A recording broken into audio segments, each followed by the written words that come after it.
Hello guys, welcome to my channel Pinki's vlog.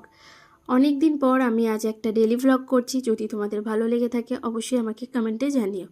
তো guys, আমি ready হয়ে গেছি, কারণ আমি যাব ফুল মিষ্টি আনতে।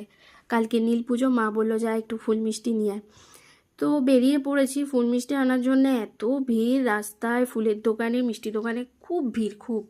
তো যাই হোক, আসার পথে আমি আবার একটু পাউরুটি নিয়ে এসেছি, কারণ মার আসতে আজকে দেরি হবে, মা গেছিলো কালেকশনে।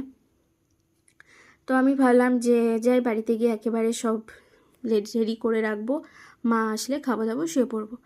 তারপরে এই যে সব রেডি করে রাখতে রাখতে মনে পড়লো মা তো বলে গেছিলো জামা কাপড় গোছানোর কথা। সেইগুলো আবার রান্নারা বাদ দিয়ে আবার জামা কাপড় গোছাতে আসলাম। তাও জামা কাপড় গোছানো কমপ্লিট হয়ে গেছে। তো আমি একটু আবার ঘুরে নিচ্ছি, দেখি মা আসলে একেবারে ভাবছিলাম রান্নায় হাত দেবো, কিন্তু মার আসতে দেরি হবে, তাই জন্য আমি আবার চলে আসলাম স্যান্ডউইচটা অলরেডি বানাতে। তো আমি বানাতে চলে এসেছি, এর মধ্যে মা চলে এসছে, আমার বানানোও কমপ্লিট হয়ে গেছে। তো মা আর আমি এখন খাবো, খেয়ে দিয়ে ব্যাস শুয়ে পড়বো। তো গাইজ, আজকের মতো ব্লগটা এখানেই শেষ। আবার নেক্সট কোনো ব্লগে দেখা হচ্ছে। তার আগে তোমরা আমার চ্যানেলটাকে অবশ্যই লাইক, কমেন্ট, শেয়ার আর সাবস্ক্রাইব করে দিও। এই দেখো আমার মা খাচ্ছে।